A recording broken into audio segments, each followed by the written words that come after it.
Terima kasih Tuan Ibu Ketua. Assalamualaikum warahmatullahi wabarakatuh.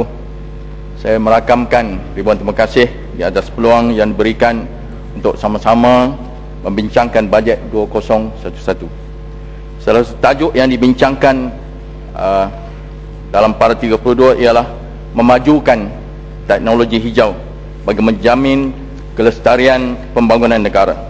Tapi sayangnya hanya kerajaan menyediakan insentif berikut. Pertama, taraf perintis dan allowance cukai pelaburan renewable energy dilanjutkan sehingga 31 Disember 2015. Kedua, pengecualian duty import dan cukai jualan peralatan RE dilanjutkan sehingga 2012. Ketiga, melaksanakan mekanisme feed-in tarif FIT di bawah Akta Tenaga RE untuk dijual kepada syarikat utiliti bekalan elektrik. Merujuk kepada RE, sepatutnya dalam usaha memastikan syarikat RE berdaya maju dan berjaya menjana tenaga yang diharapkan, kerajaan perlu memberi geran tambahan atau pinjaman mudah kepada syarikat-syarikat berkenaan. Saya kira peruntukan pembangunan kepada kementerian sebanyak 1.2 bilion mungkin boleh membantu mereka.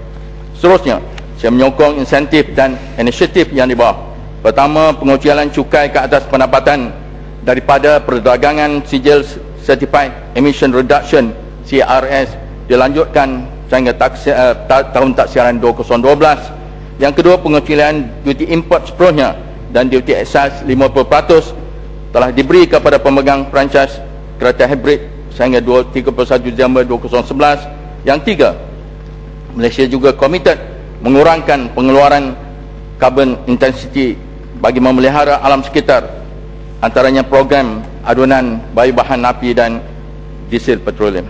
Satu yang betul, teknologi hijau merujuk kepada pembangunan dan aplikasi produk, peralatan serta sistem adalah untuk memelihara alam sekitar dan sumber semula jadi dan meminimumkan atau mengurangkan kesan negatif daripada aktiviti manusia dan sepatutnya memenuhi kriteria-kriteria berikut. Pertama, ia meminimumkan degradasi kualiti persekitaran. Yang kedua, menurunkan pembebasan gas rumah hijau GHG.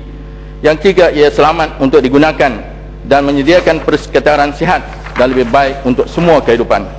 Keempat, menjimat tenaga dan menggunakan sumber asli. Kelima, menggalakkan sumber-sumber yang boleh diperbaharui. Umumnya, ia selaras dengan konsep jimat cermat, mengguna sumber alam secara optimum, tidak melakukan kerosakan di muka bumi dan mengurus alam sekitar dengan sebaik mungkin.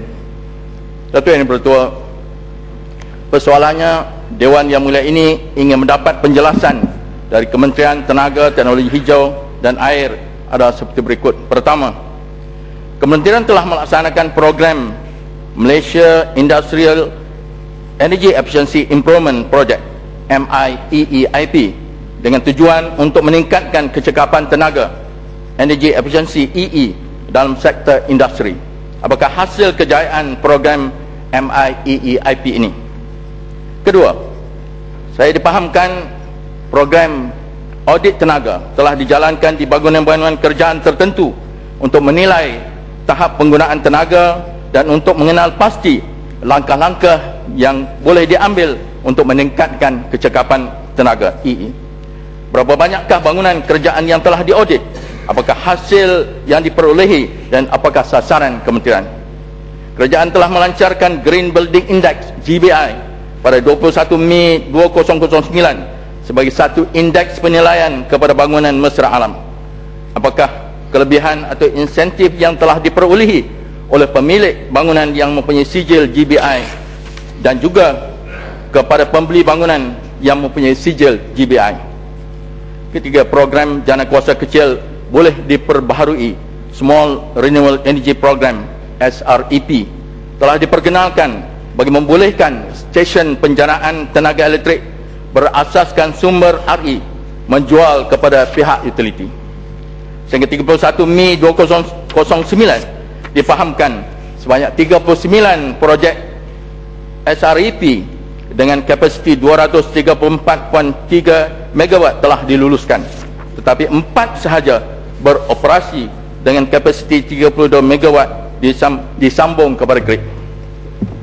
Saya ingin mendapat penjelasan profil 4 stesen atau 4 syarikat yang beroperasi yang mungkin melibatkan penggunaan puncak sisa pepejal kelapa sawit atau sisa pepejal dan sisa buangan bandaran. Berapakah jumlah tenaga yang dapat disambung ke grid nasional? Saya dipahamkan bahawa TNB menandatangani perjanjian untuk membeli tenaga dengan Felda Palm Industri Sdn Bhd, Maju Intan Biomass Energy Sdn Bhd dan Garisan Etika Malaysia Sdn Bhd untuk membekal elektrik selama 21 tahun. Bagaimana pula status syarikat Refuse Drive Fuel RDF di Semenyih yang berjaya menjana 9.5 megawatt elektrik dari sisa buangan bandaran? Amnya, berapakah insentif fizikal yang diberi kepada syarikat-syarikat berkenaan oleh kementerian? Apakah kementerian bercadang memberi insentif lain seperti modal tambahan dalam di peringkat pelaksanaan, kerana mereka memerlu modal tambahan yang tinggi bagi tujuan memantapkan pengeluaran dan untuk penyelenggaraan. Keempat, saya mengucap tahniah kepada Kementerian Tenaga, Teknologi Hijau dan Air kerana melaksanakan program kesedaran awam mengenai energy efficiency EE, renewable energy dan teknologi hijau melalui program Bulan Tenaga. Tetapi sejauh manakah bahan dan pendidikan kepada orang ramai dapat disampaikan dan keberkesanannya? Datuk ini betul. Seterusnya, apakah hasil yang diperolehi dari projek biomass power generation dan co-generation in palm oil mill biogen yang dimulakan sejak 2002 bagi mengurangkan pembaziran sisa sawit dan mengurangkan pembebasan GSG dari industri sisa sawit? Yang kedua, bagaimana pula status projek Malaysian Building Integrated Photovoltaic MBIP yang dimulakan sejak 2005 bagi menggalakkan penggunaan sistem solar pada bangunan di samping menurunkan harga sistem solar? Mengikut Presiden Persatuan Industri Photovoltaik Malaysia MPIA, Saudara Samsudin menyatakan kos sel PV menurun 40% sepanjang 10 tahun ini. Industri ini berkembang dan Malaysia adalah yang keempat di dunia sebagai pengeluar modul PV. Tahun 2009 Malaysia mengeksport modul PV bernilai 784 megawatt atau ekuivalent RM1 bilion. Di sebalik kejayaan yang cemerlang di peringkat antarabangsa, kenapa pasaran tempatan sangat kurang? Hanya 1 megawatt elektrik